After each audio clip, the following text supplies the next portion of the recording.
Hi everybody, welcome back to our channel. It is such a wonderful experience to see your responses. A lot of positive responses have come to us and some of you have even subscribed to our channel. There are some of you who have also shared this on other platforms. So you are the people who really motivated us to do the second video for you. Thank you very much. The second video is going to be as exciting or more exciting than the first one. As you all saw in the first Arnold Schwarzenegger story, he first dreamt of something and then he worked hard to achieve it. And he chased the goal, he didn't let go, he didn't bother about the naysayers, and he finally reached his goal. Now, so what is the second video about? Second story about? The story in the second one is the journey that you take needs very powerful and accurate communication.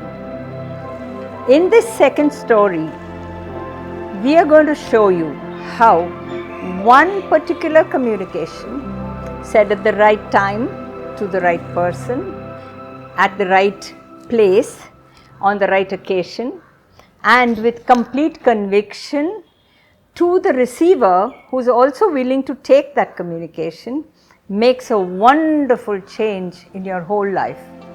So sit back and watch the second video. It's going to be very exciting to see how the power of communication makes such a difference in our lives. Along with me is Siddharth and Anant, who's going to narrate the story for you. In the meanwhile, if any of you have put your dreams into action like Arnold Schwarzenegger, I think it would be great if you could share it with us in the comments section. Enjoy the story. Okay? Bye.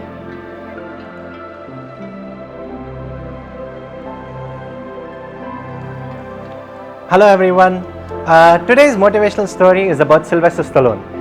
Last time we did it about Arnold Schwarzenegger, and this time it's about Sylvester Stallone. Both of them have a sort of rivalry / friendship in the industry, so you cannot do one without doing the other. While Arnold's story was about achieving your goals and working towards a goal and doing hard work and all that, Sylvester Stallone's story is more about communication, about how the power of communication, about how one communication can change an entire person's life. So we'll see that story today.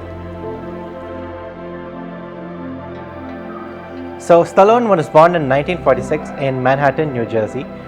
His father was a beautician and a hairdresser, and his mother was a promoter of women's wrestling, and she was also an astrologer / dancer. So Sylvester Stallone got his big break in Hollywood with the release of the movie Rocky in 1976. But how did he achieve his big break, and what was the experience of going through to achieve that big break? That's what we'll be looking at in today's story. So Sylvester Stallone grew up in a very meager surroundings, and he didn't come from a very privileged background.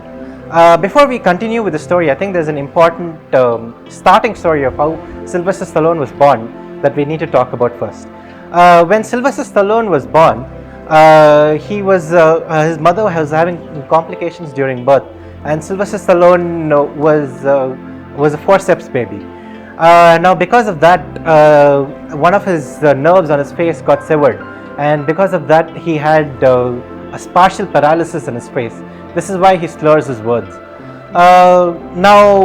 Sylvester Stallone grew up in a very frugal background, like I've already mentioned, and he also has this slur in his words. Would you ever peg him, someone with this background, to achieve great things in Hollywood? Someone who doesn't have any connection to the industry, someone who has no reputation, no money. Would you peg him to become such a big star that he did? I think the chances of him achieving this are very low. You have to understand that this was a time when there was no internet. So you couldn't just go on the internet and look up how to be an actor. and or look up acting roles in movies. So this is a very different time. This was the advent of before the knowledge was at your fingertips. So I think this is the challenging is faced at this point of time. So to give you a background of what his experience was like at this point of time, I'm just going to say a couple of things. Sylvester Stallone he took some odd jobs here and there. He worked in a zoo as a cleaner, and he also worked as an usher at a movie theater, and he also did odd jobs here and there. He for many nights he spent sleeping on the bus terminus in New York because he didn't have any place to sleep. He finally got an apartment later on in his adult life, but that was just an 8 by 9 feet room. He says of his room, he could close the window of his room and the door of his room by just sitting on the one bed that he had. So at this, he also spends the free time that he had in this apartment writing stories, writing scripts, spending time writing these scripts. And he would often say about how the scripts that he was writing was always about unrealized dreams, about how he never, how about stories about people who never achieved their dreams in their lifetimes. And I don't think this is a bad, this is a natural thing in his lifetime, because he hasn't achieved his dreams, and so he's going through this journey at this point of time. And this frugal lifestyle of his reaches such a low point in his life that he in fact has to sell his own dog to someone else because he's unable to feed his dog. So this is his situation, and at this lowest point in his time, when there's not much going for him, and he's still going out and searching for acting roles, and he's still going out and putting himself out there in the acting roles. He one day attends a boxing match between Muhammad Ali and Charles Wepner. Now, Muhammad Ali at this point of time, and even today, is considered one of the greatest boxers of all time, and he is known as a legendary boxer. Whereas Charles Wepner at that point of time didn't enjoy such a reputation. He was thought to be the underdog of the fight. But during the course of the match, Charles Wepner manages to last the 15 rounds with Muhammad Ali, and he also manages to knock him down once. And this was a big deal in the boxing match. Just this act was a big deal in the boxing match, because it was never expected that Charles Wepner would actually last the 15 rounds. Now, inspired by this real event in his life, in Sylvester Stallone was very inspired by this event, and he you can see why, because it's the idea of a man standing up for his dream, and the idea of the unrealized dream comes back to him. So Sylvester Stallone goes and he starts writing about the story of a boxer whose dream of facing a match comes up, who is given a chance to have a boxing match with a legendary boxer. So this is the story, and he spends 3 days on this, and it becomes a writing frenzy, as he would call it later on in his life. And so he does this, and for a while the script goes nowhere. Again, he goes back to his routine of doing all his work and all that, and nothing really happens during this point of time while he's searching for people who wants to give him acting roles and all that, and nothing really happens. And then one fine day he goes to a casting call for another movie, and he's sitting with the producers, and the producers are looking at him and saying, "Look, I don't think you're the right person for this role. I think we're going to look for someone else." And Sylvester Stallone is heartbroken by this, and he says, "Okay," and he gets up and he reaches for the exit. And as he's going to the exit, he turns around and he asks him, "I don't know if this makes much of a difference, but I do some writing." And the producers say, "Really? What is it about?" And so Sylvester says, "Well, it's about a boxer, right? I have a script about a boxer right now." And the producer says, "Well, bring it around." So Sylvester Stallone would often say that if I hadn't stopped and just mentioned these words, then Rocky would never have happened, and Rocky would have never come to fruition. So this is the power of communication, how one communication changed his entire life. Now we'll go to the second part of the story. the negotiation. Now this is an interesting part of the story. When Stallone showed the script to the producers, the air in the room suddenly changed. After the producers read the script, they were very interested in acquiring the script, but they didn't want to have Sylvester Stallone star in the movie. Now this wasn't acceptable to Stallone. He started saying, well, only if you have me in the movie will I part with the script.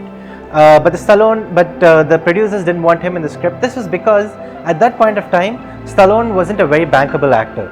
So if the producers wanted the movie to be successful, they needed a bankable actor, someone with a huge reputation who could be banked upon for running this movie. And so they didn't want to have Stallone in the movie. So they started offering him $25,000 for the script alone without Stallone in it. They first offered $25,000, then it went to $50,000. Then it went to $75,000, then it went to $100,000, and still Stallone saying no, I don't want to part with the script. Now you have to understand, the producers are thinking, well, if you offer him the right price, right, he's going to part with the script. But the higher the price the producers are quoting, the more Stallone is thinking, well, if they are offering such a huge price on the script, that means it must really be something good. And if this movie is really something good and turns out well, and I don't star in it, I will not be able to live with myself with that. I will not be able to accept that outcome. And so the higher the price they're offering, the more Stallone is saying, no, I don't want to be a part of the script. I don't want to part of the script. And then finally the price goes up to $350,000, and still Stallone says no. And this is really interesting, because then the producers say, okay, you can star in the movie, fine, we relent, you can star in the movie, we'll produce the movie, but the budget will be very low. Are you okay with that? And Stallone says, okay, I'm fine with it, let's do it. Now, how much is $350,000 in today's money? Can you calculate that? I'll give you a second to calculate that. Done? So, $350,000 in 1970, accumulated for inflation, is now $2.4 million. Now this is being offered to someone who has no money, and so Stallone says no to that. I don't know about you, but if I was in Stallone's position when I had no money and I had nothing going for me, I might have taken the money. But Stallone says no. And the interesting thing is, right now Stallone is worth 20 times that amount. So it really paid off for him in the long run to say no to that script, because Rocky was such a career-defining movie for him. But the question I ask you is, well, hindsight is always 20/20. If you were in his situation at that moment, when you don't know the future, would you have made the same choice as him? Let's think about that and answer it for yourself honestly. Now we'll go to the fourth part of this thing. So the movie finally gets greenlit, and Rocky is put into production. The first thing Sylvester Stallone does is try and get his dog back. So he goes to the person who he sold the dog to, and now that person doesn't want to part with the dog back to Stallone, and he demands $15,000 for it. And Stallone doesn't have that kind of money. So he says, how about I give you a role in the movie? And that man says, okay, we can do that. And so that man gets a job as a role in the movie. Then, because the budget is very low, Stallone ropes in other people he knows to play small acting roles in the movie. He ropes in his father, he ropes in his brother, who does a little bit of music for the movie. And so now you see the movie is taking on a community project. It's taking on a community perspective. It's taking on a social aspect to it. Then he ropes in other people like this for small minor roles here and there. And then finally he has to cast two people for the main roles.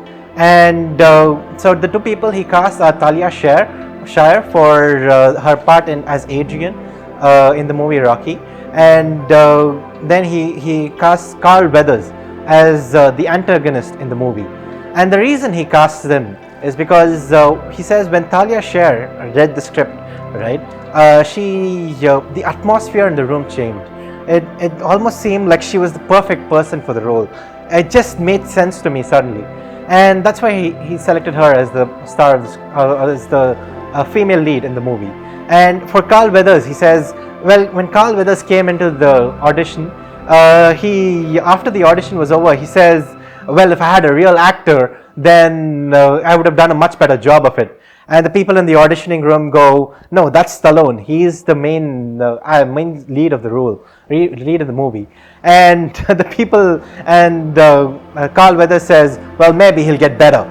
And Sylvester Stallone laughs at this, and he immediately says, please cast this man in the role as the antagonist for the movie.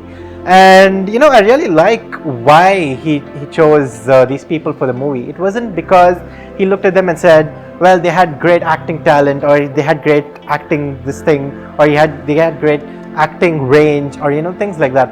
He basically went by the seat of his pants, and he listened to his heart, and he listened to his instincts, which said these were the right people for the role.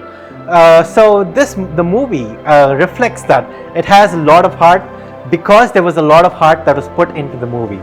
And Sylvester Stallone has even won an award in Hollywood called the Heart of Hollywood for his role in the Hollywood industry. So that's it for the story. Let's look back at a couple of lessons we learned from the story of Sylvester Stallone. The first lesson we learn is about communication, about how important communication is, and how a single communication can make or break a relationship. A single communication can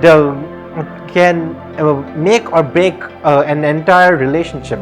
A single communication can change a person's life, and a single communication can change not just the people's lives, not just the people who communicated, but the lives of so many other people around that single communication.